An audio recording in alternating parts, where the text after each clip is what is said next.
हर हर महादेव। दोस्तों, पिछले वीडियो में हमने रावण के दादा दादी, नाना नानी, उसके माता पिता के बारे में देखा। इस वीडियो में हम रावण के जन्म, रावण को कौन कौन से वरदान प्राप्त थे, रावण को लंका नगरी कैसे मिली, रावण की शादी के बारे में जानेंगे।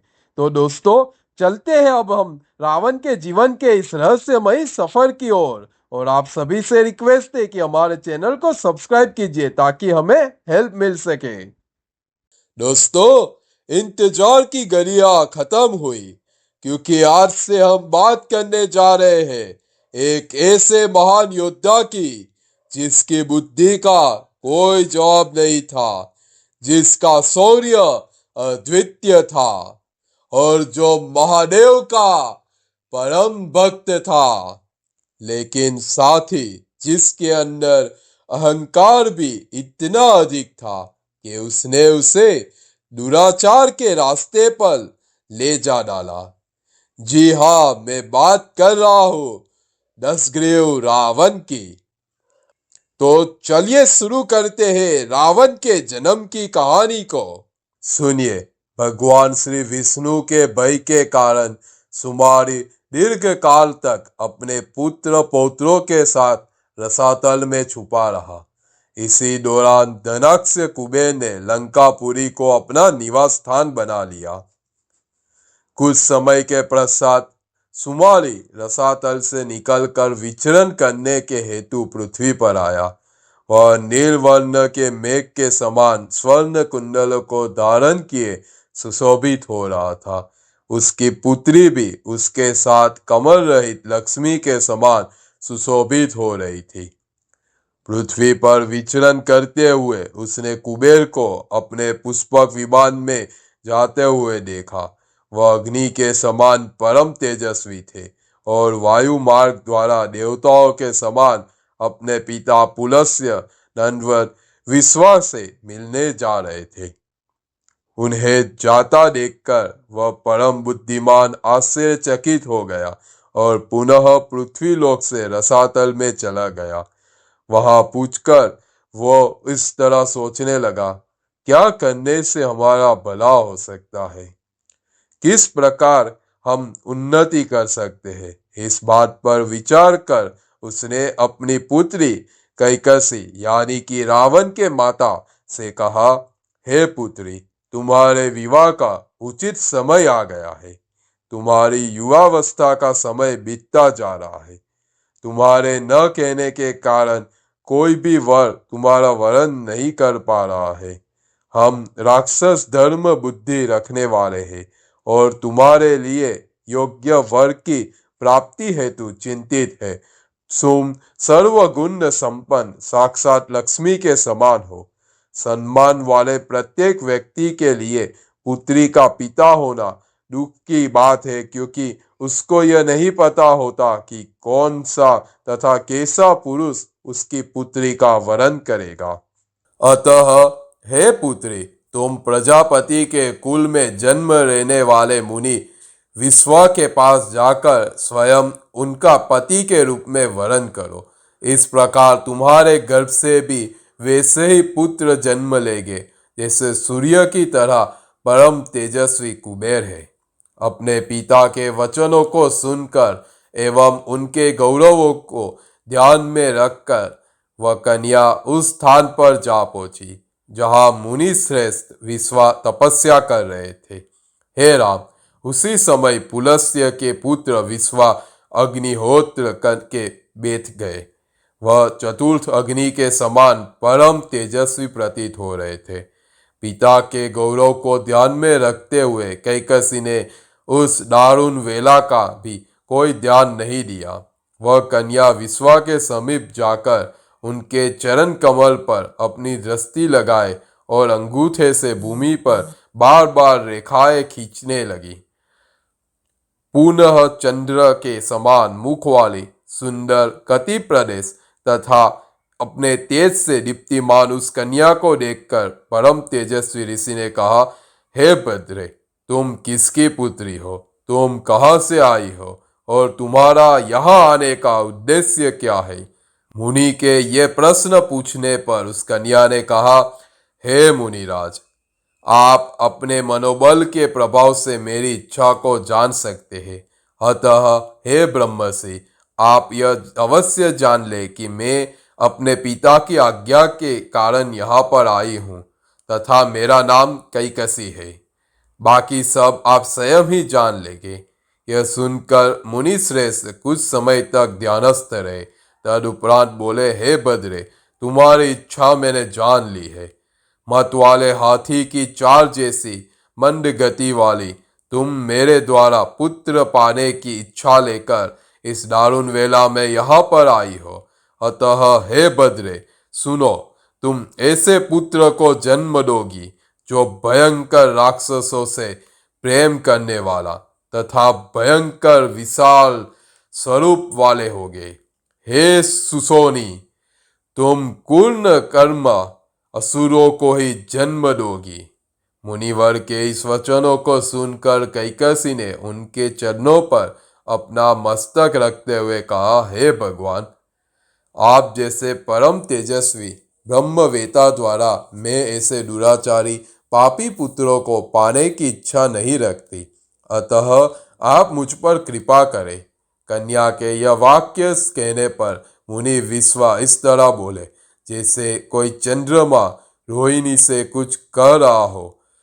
हे सुंदर मुख वाली, तुम्हारा जो अंतिम पुत्र होगा वह मेरे वंश की भांति धर्मात्मा और तपस्वी होगा, इसमें कोई संदेह नहीं है। मुनिवर द्वारा यह कहे जाने पर कुछ समय के बाद ही कैकसी ने भयंकर विभस्त महाराक्षसी रूप वाले नीले पर्वत के समान विशालकाय विकराल दांत, तांबे जैसे होठ, 20 भुजाओं वाले 10 ग्रीव तथा चमकीले केस वाले पुत्र को जन्म दिया। उसके जन्म लेते ही मांस भक्षी गिर, मुंह में अंगारे भरकर गिररिया तथा पक्षी आदि उसके चारों ओर घूमने लगे। मेघ बहुत भयंकर गर्जना करने लगे। देवतागण रुधिर की वर्षा करने लगे। सूर्य की रोशनी कम पड़ गई और पृथ्वी पर भयंकर उल्कापात होने लगा। बहुत भयंकर आंधी चलने लगी। पृथ्वी हिलने लगी तथा कभी भी शुद्ध न होने वाला समुद्र शुद्ध हो गया। उस समय ब्रह्मा के समान तेजस्वी पिता मुनि विश्वा ने उस बालक का नामकरण करते हुए कहा, यह बालक 10 ग्रीवाएं लेकर पैदा हुआ है, इसलिए इसका नाम 10 ग्रीव होगा। उसके बाद विशाल एवं महाबलशाली कुंभकर्ण का जन्म हुआ। उसके जैसा शरीर, विशाल उदाहरण भी कहीं पर भी नहीं था। उसके बाद विशाल मुख वाली कन्या सूर्यपंखा का जन्म हुआ। कैकसी के सबसे अंतिम पुत्र विभीषण हुए, जो धर्मात्मा और दयावान थे। उस दयालु महान सत्यवान के जन्म पर आकाश से पुष्पों की वर्षा होने लगी। देवताओं की दुबदुबियां आकाश में बजने लगी। उसी समय आकाश में साधु साधु की आवाज सुनाई देने लगी। 10 ग्रीव तथा कुंभकर्ण दोनों ही महाबलशाली एवं परम तेजस्वी राक्षस तीनों लोकों में उद्वेग उत्पन्न करने वाले थे। वह उसी वन में आयु वृद्धि प्राप्त करने लगे। कुंभकर्ण बहुत उन्मादी था। वह भूख से व्याकुल होने के कारण तीनों लोगों में घूमता रहता था और ऋषियों को अपना भोजन बनाता था। विभीषण धर्मात्मा थे। वह स्वाध्यायी, नित्याहारी, हमेशा धर्म का पालन करने वाले एवं इंद्रिय जीत थे। कुछ समय बीत जाने पर धर्मात्मा कुबेर अपने पुष्पक विमान में बैठकर अपने पिता को देखने के लिए वहां आए। उन तेज प्रदीप वाले कुबेर को देखकर कैकसी अपने बड़े पुत्र 10 ग्रीव के पास पहुंचकर बोली, हे पुत्र, तुम अपने परम तेजस्वी भाई वैष्णव की तरफ देखो। भाई होने के कारण तुम्हें भी इनकी तरह होना चाहिए, परंतु तुम अपने को देखो कि तुम्हारी अवस्था किस प्रकार की है। तुम मेरे पुत्र हो, अतः तुम्हें भी घोर परिश्रम करना चाहिए ताकि कुबेर के समान बन जाओ। माँ के इन वाक्यों को सुनकर दसग्रीव को बहुत बुरा लगा। उसी क्षण उसने प्रतिज्ञा करते हुए कहा, माँ, मैं तुम्हारे सामने सच्ची प्रतिज्ञा करके कहता हूं कि मैं भी अपने भाई के समान, बल्कि उससे बढ़कर परम तेजस्वी और ऐश्वर्यशाली बनूंगा। मैं अपनी सभी मनोकामनाओं को घोर तपस्या करके पूरा करूंगा। यह प्रतिज्ञा करके वह अभिष्ट सिद्धियों के लिए गोकर्ण के पवित्र आश्रम पर चला गया। उस महापराक्रम परम तेजस्वी दसग्रीव ने अपने भाइयों के साथ घोर तपस्या करना प्रारंभ कर दिया। उसके द्वारा उन्होंने परम पिता ब्रह्मा को संतुष्ट तथा प्रसन्न कर लिया। इससे खुश होकर ब्रह्मा जी ने उन्हें वर विजय लाभ के वरदान प्राप्त किए। उन तीनों महाबली भाइयों ने अलग अलग धर्म विधियों का आश्रय लिया था। कुंभकर्ण ग्रीष्म ऋतु में पंचाग्नि में प्रतिदिन धर्म पथ पर आरूढ़ रहकर तपने लगा।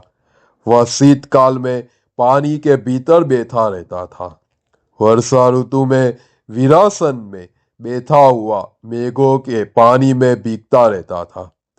इस प्रकार धर्म मार्ग पर स्थिर रहकर सतपथ पर चलते हुए उसने 10 वर्षों तक घोर तपस्या की।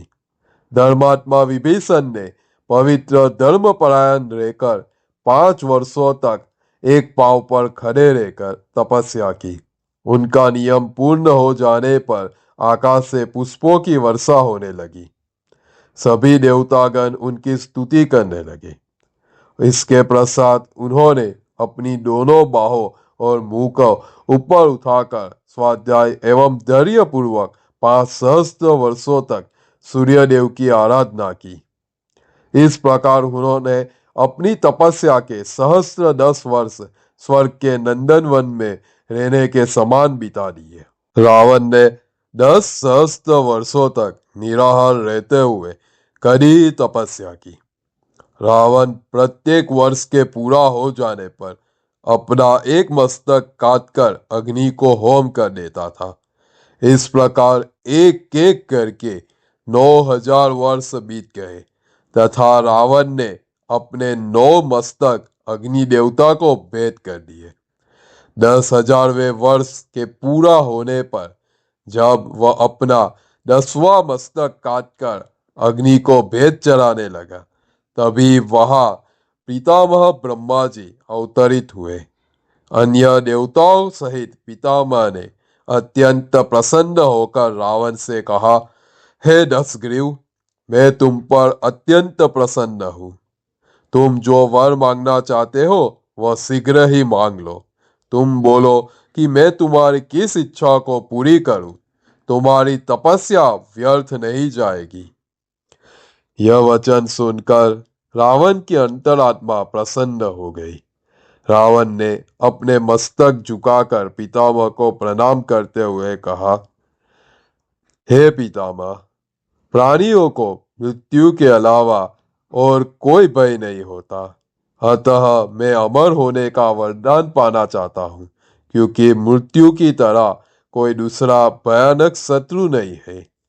रावण के यह कहने पर पितामह उससे इस प्रकार बोले, कभी भी अमर होने का वरदान नहीं दिया जाता, अतः तुम कोई अन्य वरदान मांगो। हे राम, ब्रह्मा जी के यह कहने पर दशानन ने अपने दोनों हाथ जोड़ते हुए कहा, हे सनातन प्रजापति, नाग, गरुड़, यक्ष, दानव, दैत्य, राक्षस तथा देवताओं के लिए मैं अवध्य हो जाऊं, अर्थात यह मेरा वध न कर पाए। हे देव पूजित, मुझे औरों की परवाह नहीं। मनुष्य आदि प्राणियों को तो मैं तिनके के समान समझता हूँ। धर्मात्मा राक्षस दशानन के यह कहने पर अन्य देवताओं सहित ब्रह्मा जी बोले, हे राक्षस राज, तुमने जो वर मांगा है वह पूर्ण होगा। हे राम, यह कहने के बाद ब्रह्मा जी दशानन से कहा, हे निष्पाप, मैं तुमसे अत्यंत प्रसन्न होकर यह वरदान भी प्रदान करता हूँ कि तुमने अपनी जिन 9 मस्तकों को अग्नि में होम कर दिए हैं, वे सब मस्तक पुनः पूर्ववत हो जाएंगे। हे सौम्य, इसके अलावा मैं तुम्हें एक अन्य दुर्लभ वरदान भी प्रदान करता हूँ। तुम अपने मन में जैसा भी रूप चाहोगे वही रूप धारण कर सकोगे। पितामह के यह कहने ही रावण के वे 9 सिर जो अपने उसने अग्नि में होम कर दिए थे पुनः प्रकट हो गए। हे राम, ब्रह्मा जी दशानन से यह कहने के उपरांत विभीषण के पास जा पहुंचे और इस प्रकार बोले, हे वत्स विभीषण, तुम्हारा ध्यान तो धर्म के कार्यों में ही लगा रहता है। हे धर्मात्मा, हे सुरति, मैं तुमसे प्रसन्न हूं, अतः तुम कोई भी वर मांग सकते हो। पितामह की यह बात सुनकर अपने दोनों हाथ जोड़कर जिस प्रकार चंद्रमा किरणों से मंडित रहता है, उस प्रकार समस्त गुणों से नित्य आवृत विभीषण जी बोले, हे भगवान, आप लोक गुरु हैं। मैं तो आपके दर्शन पाकर ही धन्य हो गया। यदि आप मुझे कोई वर देना चाहते हो तो आप इसके बारे में सुनिए। बड़ी से बड़ी मुश्किल आने पर भी मेरी बुद्धि धर्म के कार्यों में ही लगी रहे। हे भगवान, बिना सीखे ही मुझको ब्रह्मास्त्र का ज्ञान प्राप्त हो जाए। मेरी बुद्धि जिस भी किसी भी कार्य के बारे में सोचे वह कार्य धर्म के क्षेत्र में ही हो और मैं सब धर्मों का पालन कर रहूं। हे परमोदार, मेरे लिए यही वरदान सर्वोत्तम रहेगा। जो लोग धर्म के कार्यों में संलग्न रहते हैं उनके लिए कोई भी कार्य दुर्लभ नहीं होता। यह सुनकर पितामह ब्रह्मा जी प्रसन्न होकर विभीषण से पुनः बोले, हे वत्स, तुम धर्मिष्ठ हो, अतः तुम जो चाहते हो वही होगा। हे शत्रुनाशन, राक्षस जाति में जन्म लेकर भी तुम्हारा ध्यान धर्म के कार्यों में लगा हुआ है, अतः मैं तुम्हें अमरत्व का भी वरदान देता हूँ, अर्थात तुम्हारी कभी मृत्यु नहीं होगी। यह कहने के बाद वह कुंभकर्ण को वर देने के लिए चले गए। उस समय सभी देवतागणों ने प्रजापति ब्रह्मा जी से हाथ जोड़कर कहा, हे प्रभु, जब तक आप यह नहीं जान लेते कि यह दुष्ट राक्षस तीनों लोकों को किस प्रकार दुख दे रहा है, तब तक आप उसको कोई वर न दीजिए। इस राक्षस ने नंदनवन की 7 अप्सराओं को, बहुत से ऋषि मुनियों तथा देवराज इंद्र के 10 सेवकों को खा लिया है। जब इस राक्षस ने बिना कोई वर पाए इतना दुष्ट और क्रूर कार्य किए हैं, तो वह वर पाने के उपरांत तीनों लोगों को नष्ट कर डालेगा। अतः हे परम तेजस्वी देव, आप इसको वरदान में रूप के मोह प्रदान करें। ब्रह्मा जी ने देवताओं की यह बात सुनकर कुछ विचार किया। उनके चिंतन करने पर देवी सरस्वती उनके पास जा पहुंची। सरस्वती जी ने ब्रह्मा जी के पार्श्व भाग में खड़े होकर हाथ जोड़कर इस प्रकार कहा, हे देव, मैं आ गई हूं। आप मुझसे कौन सा कार्य करने की आज्ञा देते हैं? तब ब्रह्मा जी ने देवी सरस्वती जी से कहा, हे वाणी, तुम राक्षस कुंभकर्ण की जीभ पर बैठकर उससे देवताओं के मनुकुल व शब्दों का उच्चारण करवाओ। यह सुनकर वह कुंभकर्ण की जीभ पर बैठ गए। तब ब्रह्मा जी ने उस दैत्य से कहा, हे महाबली कुंभकर्ण, तुम अपने मन के अनुसार वर मांग लो। ब्रह्मा जी की बात सुनकर कुंभकर्ण ने कहा, हे देवाधिदेव, मेरी यह मनोकामना है कि मैं अनेक वर्षों तक निद्रा में लीन रहूं। तब एवं स्तु कहकर ब्रह्मा जी अन्य देवताओं के साथ वहां से चले गए। उसके बाद सरस्वती जी ने कुंभकर्ण को छोड़ दिया। जब सरस्वती जी ने कुंभकर्ण को मुक्त किया, तब वो दुखी होकर इस प्रकार चिंता करने लगा, मेरे मुख से ऐसे वचन कैसे निकल गए? संभवतः ब्रह्मा जी के साथ आए अन्य देवताओं ने मुझे भ्रम में डाल दिया था। इस प्रकार वह तीनों भाई ब्रह्मा जी से वरदान प्राप्त करने के पश्चात वन अर्थात लसोड़े के वन में चले गए और वहां सुखपूर्वक आवास करने लगे। सुमाली को जब यह ज्ञात हुआ कि राक्षसों ने वर प्राप्त कर लिया है, तो वह सभी भय त्याग कर अपने अनुचरों सहित रसातल से बाहर आए। उस राक्षस ने चारों ओर सचिव प्रहस्त, मारेज, मनोहर और वीरापासु रसातल से बाहर निकल आए। महाबलियों और सचिवों से घिरा हुआ सुमाली दशानन के पास गया तथा उसको अपने गले से लगाकर बोला, हे वत्स, यह बहुत प्रसन्नता की बात है कि तुमने त्रिभुवन श्रेष्ठ ब्रह्मा जी से चिरंकालिक वांछित मनोरथ वाला वरदान प्राप्त कर लिया। जिस विष्णु के भय के कारण हम सभी राक्षस अपनी लंका नगरी को छोड़कर रसातल में चले गए थे, वह भय अब दूर हो गया है। हे महाबाहो, विष्णु के भय के कारण हम लोग अपना घर छोड़कर रसातल में चले गए थे। यह लंका नगरी जिसमें अब तुम्हारा महावीर बुद्धिमान भाई कुबेर रह रहे हैं, वहां पर पहले हम राक्षस ही रहते थे। हे महाबाहो, यदि लंका को साम दाम या बलपूर्वक वापस लिया जा सके तो हमारी आकांक्षा एवं इच्छाएं पूर्ण होगी। हे तात, तुम ही लंका के स्वामी बनोगे, इसमें कोई संदेह नहीं है, क्योंकि तुमने ही डूबे हुए राक्षस वंश को विनाश से उबारा है। हे महाबली, तुम ही सबके स्वामी बनोगे। यह सुनकर दशानन ने अपने पास खड़े नानाजी से इस प्रकार कहा, धनाध्यक्ष कुबेर हमारे बड़े भाई है, अतः उनके विषय में आपको ऐसी बात नहीं करनी चाहिए। रावण के इस प्रकार का कोरा जवाब पाकर सुमाली रावण के मन की बात समझकर चुप हो गया।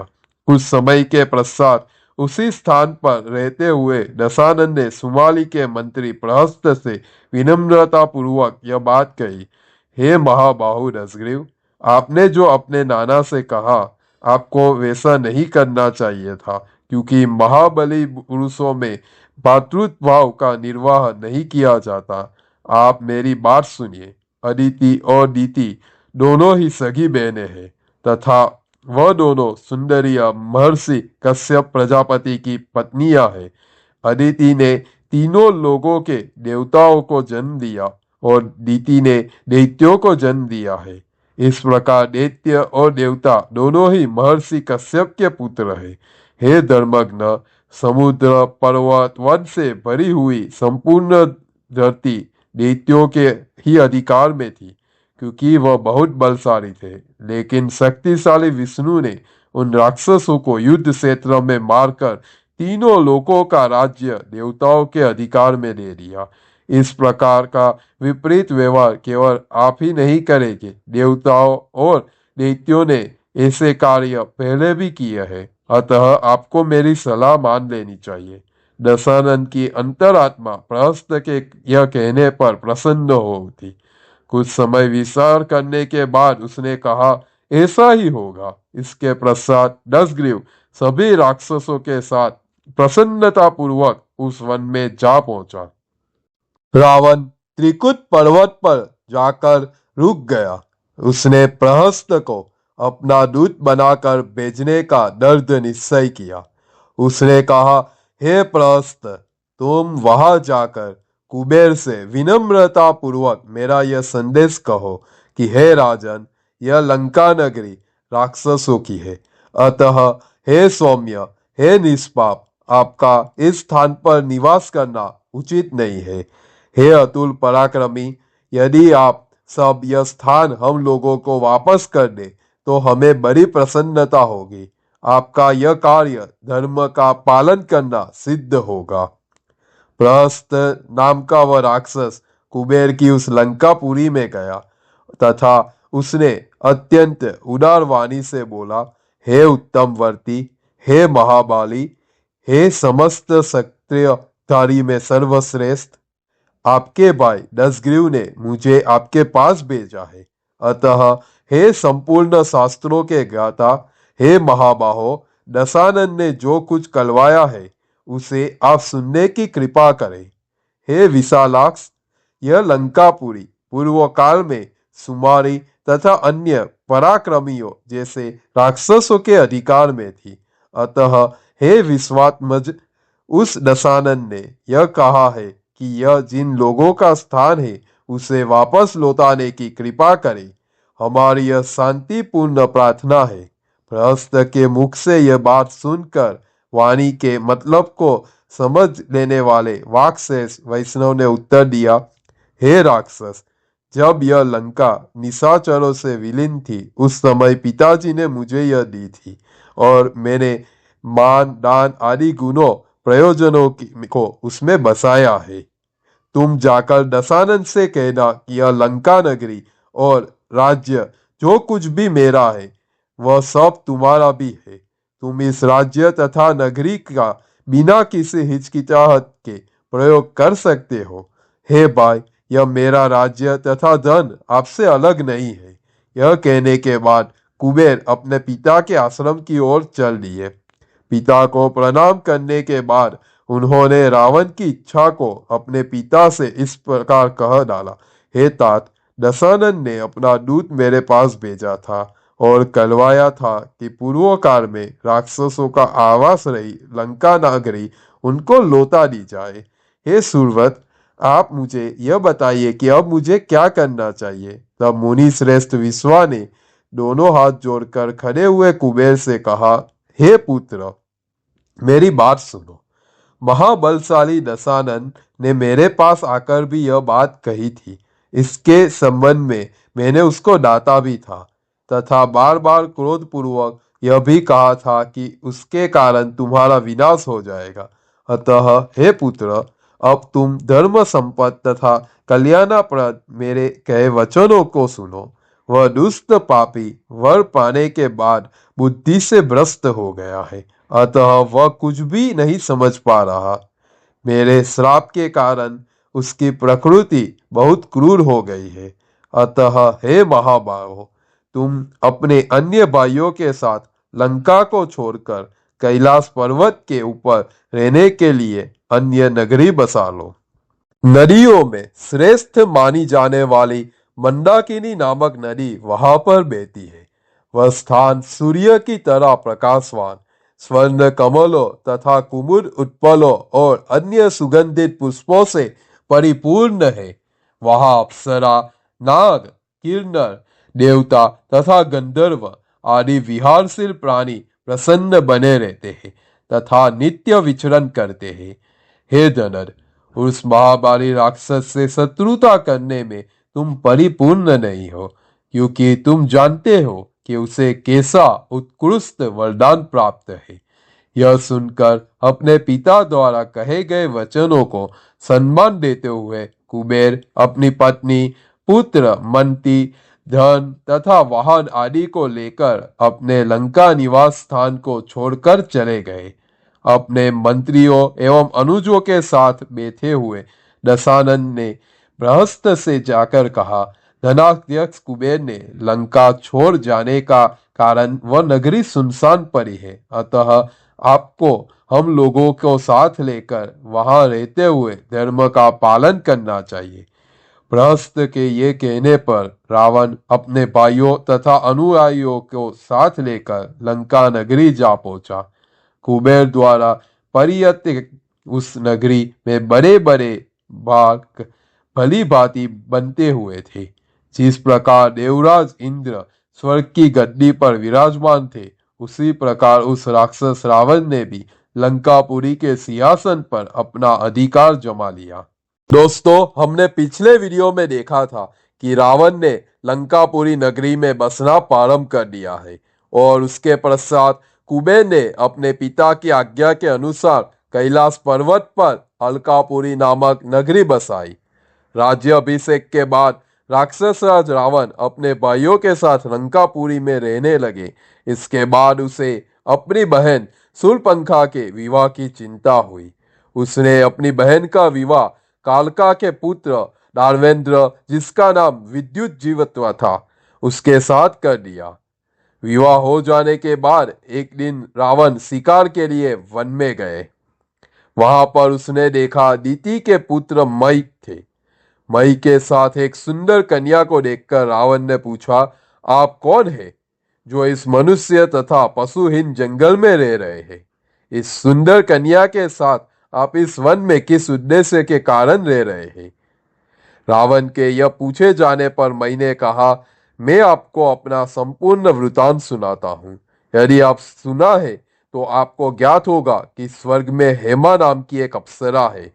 जैसे पुलोम दानव ने अपनी पुत्री इंद्र को सौंप दी थी, उसी प्रकार देवताओं ने वह अप्सरा मुझे सौंपी थी।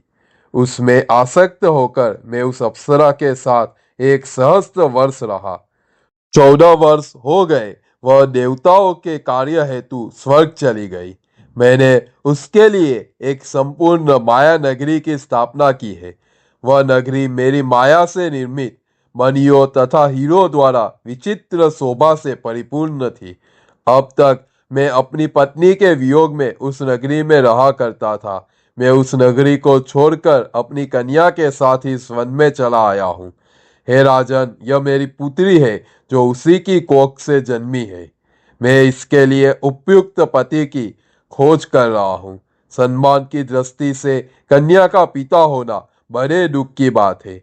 पुत्री हमेशा दोनों कुल को संशय में डाले रखती है। मेरी पत्नी ने 2 पुत्रों को भी जन्म दिया था। हे तात, उनमें एक का नाम मायावी और दूसरे का नाम दुदुन भी है। तुमने मेरे बारे में जो पूछा वो मैंने तुमको बता दिया।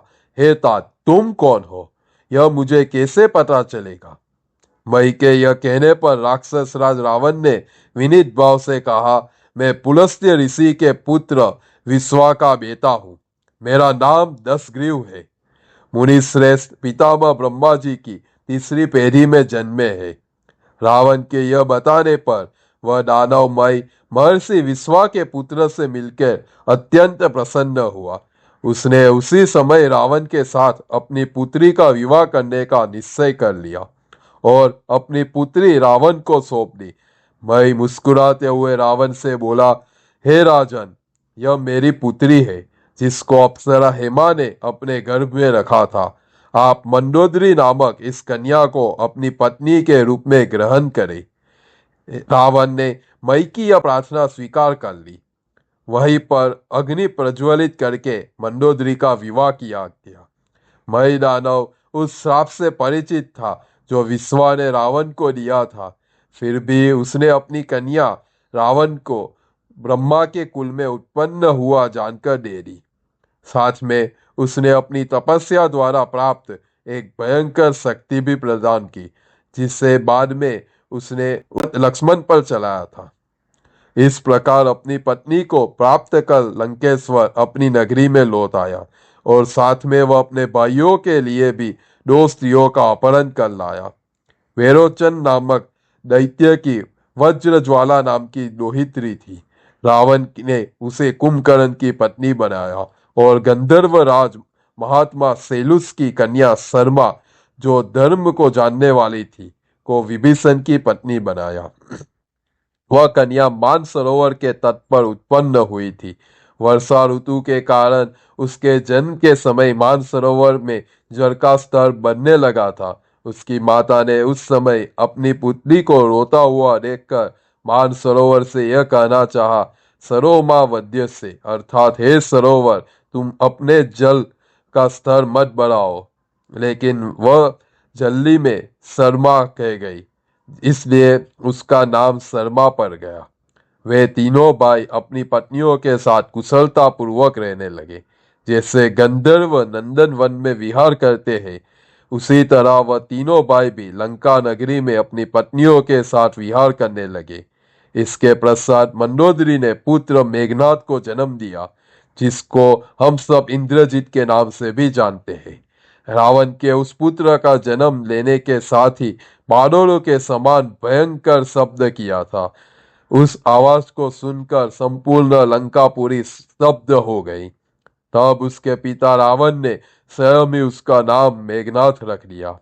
रावण का वह बालक रावण के सुंदर अंतःपुर में बढ़ने लगा। रावण का वह पुत्र श्रेष्ठ स्त्रियों से उस प्रकार सुरक्षित रहता था जैसे काष्ठ के अंदर अग्नि सुरक्षित रहती है। उस पुत्र का जन्म होने से उसके माता पिता को अत्यधिक प्रसन्नता प्राप्त हुई। अपने घमंड में हमेशा उद्धत रहने वाला रावण अपने 6 मंत्रियों प्रहस्त, मारीच, मनोहर, सारन, सुख तथा दुमाक्ष, जो हमेशा युद्ध के लिए प्रस्तुत रहते थे, उन सब को साथ लेकर चल पड़ा। उस समय ऐसा प्रतीत हो रहा था कि वह अपनी क्रोध रूपी अग्नि से सबको भस्म कर देगा। वह नदी, पर्वत, वन, उपवन और नगरों को लांघता हुआ कुछ ही क्षणों में कैलाश पर्वत पर जा पहुंचा। जब यक्षों को यह पता चला कि रावण अपने 6 मंत्रियों सहित युद्ध करने के लिए तैयार होकर कैलाश पर्वत पर आ पहुंचा है, तो वे उस राक्षस राज रावण के समीप और सामने खड़े न हो सके। वे यह जानकर कि रावण हमारे राजा का भाई है, वहां से चले गए।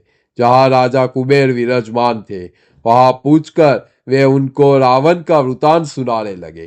तब धनेश्वर ने उन्हें युद्ध करने की आज्ञा दे दी। यह सुनकर वे प्रसन्नता में भरकर युद्ध के लिए चले गए। उस समय कुबेर की सेना समुद्र की तरह शुद्ध होकर चली रही थी। उनके चलने के कारण वह पर्वत हिल सा गया था। उसके बाद राक्षसों तथा यक्षों में घोर युद्ध हुआ, जिसकी वजह से रावण के सभी मंत्रीगण व्याकुल हो गए। अपनी सेना की हालत देखकर वह राक्षस राज रावण सिंह की भांति दहाड़ एवं क्रोधित होकर यक्षों की सेना की ओर दौड़ा। रावण के मंत्रीगण बहुत पराक्रमी थे। उसका एक एक मंत्री यक्षों के सहस्त्र सहस्त्र सैनिकों से भिड़ गया। उस समय युद्ध क्षेत्र में तलवारों, गदा, मुसल, शक्ति एवं तोमरों की वर्षा हो रही थी। राक्षस राज रावण उन सब को सहता हुआ शत्रुओं की सेना में घुस गया। वहां पर उसे उतनी मार पड़ी कि वह सांस भी नहीं ले पाया। यक्षों ने मिलकर रावण के भयंकर वेग को रोक लिया। शत्रुओं का आघात होने पर भी रावण को उसी प्रकार कोई कष्ट अनुभव नहीं हुआ, जिस प्रकार बादलों द्वारा भारी वर्षा करने पर भी पर्वत वही खड़ा रहता है। उस महाबलशाली पराक्रमी रावण ने अपने कालदंड तुल्य गदा उठाकर यक्ष सैनिकों को एक एक करके यमलोक भेजना प्रारंभ कर दिया। जिस प्रकार वायु से सूखे ईंधन में अग्नि फैलती है, उसी प्रकार रावण ने इनको की तरह यह फैली हुई यक्षों की सेना को जलाना प्रारंभ कर दिया। जिस तरह वायु मेघों को उड़ा ले जाता है, उसी प्रकार रावण के महात्माओं ने यक्षों की सेना का संहार कर लिया। इस प्रकार यक्ष बहुत कम संख्या में शेष बचे। अनेक यक्ष अपने प्राण गंवाकर युद्ध क्षेत्र में धराशायी हो गए और अनेक अपने होठों को दांतों से दबाए क्रोधित खड़े रहे।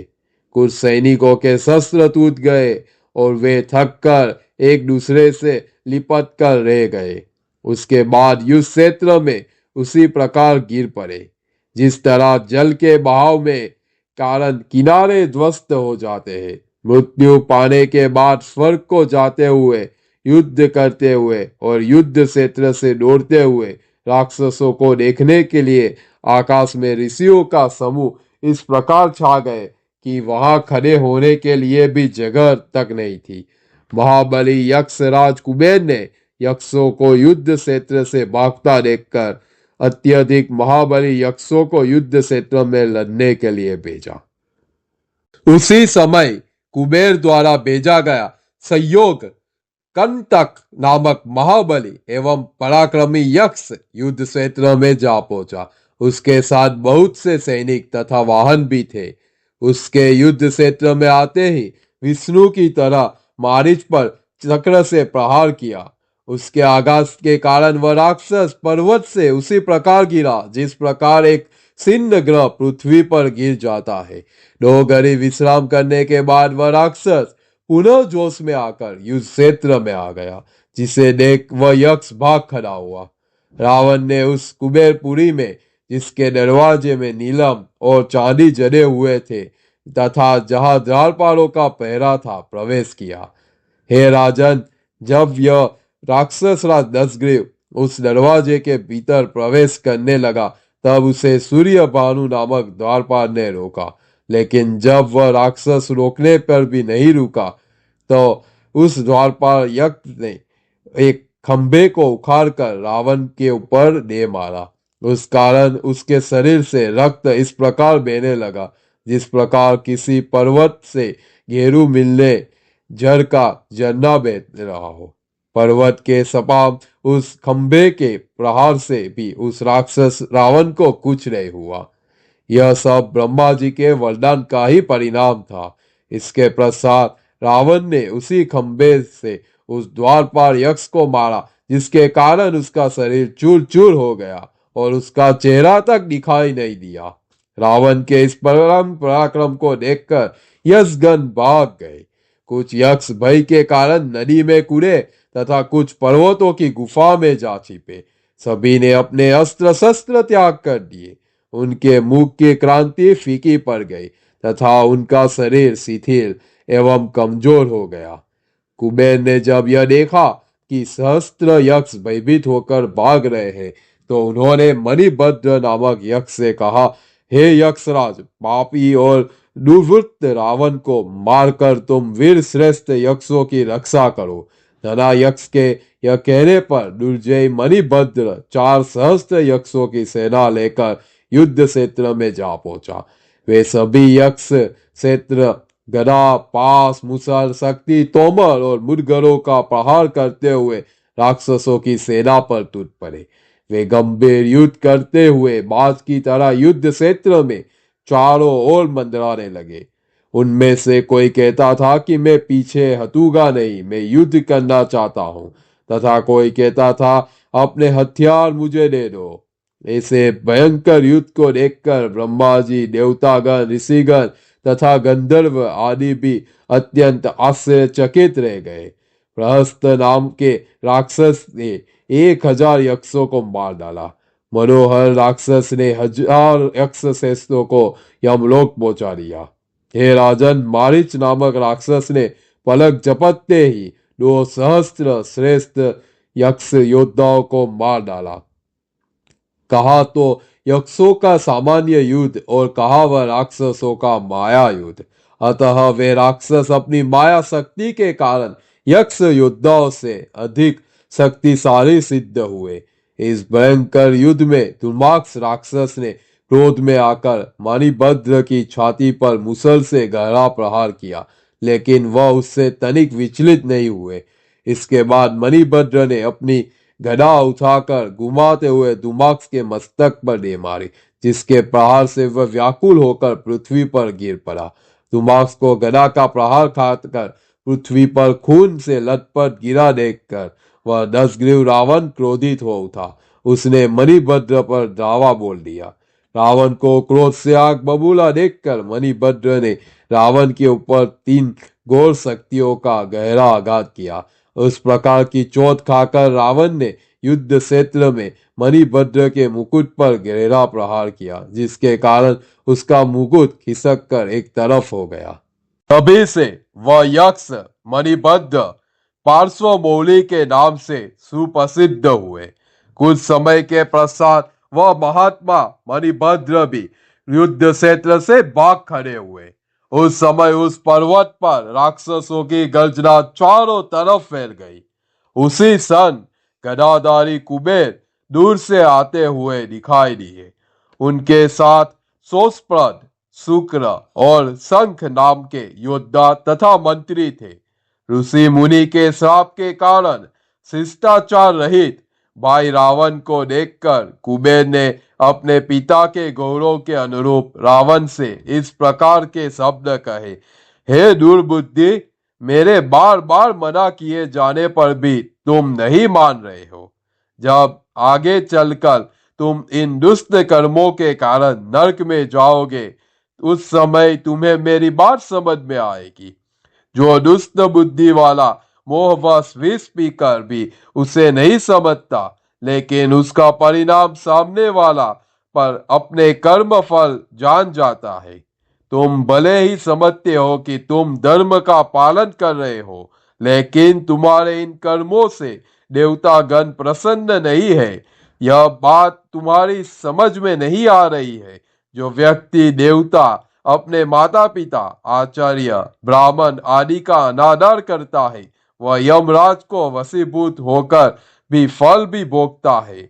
जो व्यक्ति इस समय पर अपने शरीर को तप का उपार्जन नहीं करता, वह मूर्ख व्यक्ति अपने मृत्यु के पश्चात अपने द्वारा किए गए पापों दुष्कर्मों के फल प्राप्त कर पछताता है। राज्य, धन तथा सुख की प्राप्ति धर्म के कार्यों से ही होती है। अधर्म के कार्यों से केवल दुख ही प्राप्त होता है। अतः सुख प्राप्त करने के लिए अधर्म एवं पाप के मार्ग को त्याग कर धर्म के क्षेत्र को अपनाना होता है। दुष्कर्मों का परिणाम दुखी होता है और उसे स्वयं को ही भोगना पड़ता है। अतः जो व्यक्ति पाप का दुष्कर्म करता है, मानो वो कोई आत्मघात कर रहा है। किसी को दुर्बुद्धि वाले व्यक्ति को केवल अपनी इच्छा से ही उत्तम बुद्धि प्राप्त नहीं होती। वह जैसा काम करता है उसे वैसा ही फल भोगना पड़ता है। कुबेर बोले, शास्त्रों का यह कहना है कि दुष्ट लोगों से बात तक नहीं करनी चाहिए, अतः मैं तुमसे अब कुछ भी नहीं कहूंगा। इसी प्रकार की बातें कुबेर ने रावण के मंत्रियों से कही और इसके बाद उन पर शस्त्रों से घोर आघात किया। तब मारीच तथा अन्य सभी राक्षस युद्ध क्षेत्र से भाग खड़े हुए। महात्मा कुबेर ने राक्षस राज रावण पर गदा से प्रहार किया, लेकिन वह आघात खाने पर हिला तक नहीं। परंतु उनमें एक दूसरे के साथ भयंकर युद्ध हुआ। दोनों एक दूसरे पर भयंकर प्रहार करने लगे, लेकिन उन राक्षसों तथा यक्षों में से कोई भी न तो घबराया और न ही थका। तब कुबेर ने रावण पर अग्नेस्त्र का प्रयोग किया, लेकिन रावण ने वरुणास्त्र का प्रहार करके उसे शांत कर डाला। इसके पश्चात उस मायावी राक्षस ने माया का सहारा लेकर कुबेर का विनाश करने के लिए हजारों सैकड़ों रूप धारण कर दिए।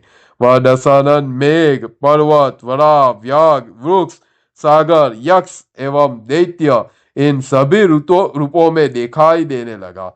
इस तरह रावण अपने अनेक रूपों को प्रकट करता रहा, परंतु वह स्वयं दिखाई नहीं दे रहा था। इसके बाद रावण ने अपने हाथ में एक महाअस्त्र लिया। उसके साथ विशाल गदा उठाकर कुबेर के सिर पर जोर से दे मारी।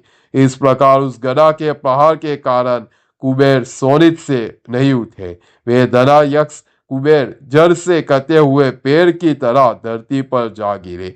तब उस समय उसे पज्ञ आदि निधि देवताओं ने उठाकर नंदन वन में पहुंचाकर चैतन्य किया। इस तरह राक्षस राज रावण कुबेर पर विजय पाकर बहुत प्रसन्न था। उसने अपनी विजय के प्रमाण के लिए कुबेर के पुष्पक विमान को अपने कब्जे में ले लिया। वह पुष्पक विमान वैयुव्य मणि के तोरणों तथा स्वर्ण स्तंभों से युक्त था। उसके भीतर सभी ऋतुओं के फल देने वाले वृक्ष लगे थे तथा वह मोतियों की जालियों से ढका हुआ था। वह विमान तीव्र मन की इच्छा अनुसार चलने वाला काम रूपी पक्षी था। वह विमान चालक की इच्छा अनुसार छोटा बड़ा आकार धारण करने में सक्षम तथा सर्वत्र पहुंचाने वाली क्षमता का था। उसमें तपे हुए सोने की वेदियां तथा मणिजड़ित स्वर्ग की सीढ़ियां भी बनी हुई थी। वह विमान देवताओं की तरह अविनाशी और मन को सुख एवं दृष्टि देने वाला था। उसकी दीवारों पर बहुत आश्चर्यजनक चित्र बने हुए थे, जिनमें विश्वकर्मा के चित्रित किया था। वह सभी प्रकार की मनोवांछित तथा उत्तम वस्तुओं से युक्त था। वह न तो बहुत ठंडा था, न ही बहुत गर्म था। वह हर प्रकार की ऋतु में कल्याणकारी तथा सुख प्रदान करने वाला था। उस इच्छागामी विमान को अपने पराक्रम तथा बल द्वारा जीतने पर वह दुर्मति रावण गर्व से इस प्रकार बढ़ गया, जैसे उसने तीनों लोकों पर विजय प्राप्त कर ली हो। कुबेर पर विजय प्राप्त करने के बाद रावण कैलाश पर्वत से नीचे उतरा। हारों और निर्मल किरीटों से सुशोभित वह प्रतापी राक्षस अपने बल तथा तेज द्वारा विजय प्राप्त करने के पश्चात उस विमान पर बैठकर ऐसा सुशोभित हो रहा था जैसे यज्ञ मंडप में साक्षात यज्ञदेव सुशोभित हो। दोस्तों, आने वाले भाग में हम रावण को मिले हुए श्राप, रावण के द्वारा शिव तांडव स्तोत्र की रचना, रावण को मिले एक दूसरे श्राप जिसकी कारण ही माता सीता का अवतरण हुआ था, ये सब हम आने वाले वीडियो में देखेंगे। तो हमारे चैनल को सब्सक्राइब कीजिए ताकि आप आने वाले वीडियो को मिस ना करें। हर हर महादेव।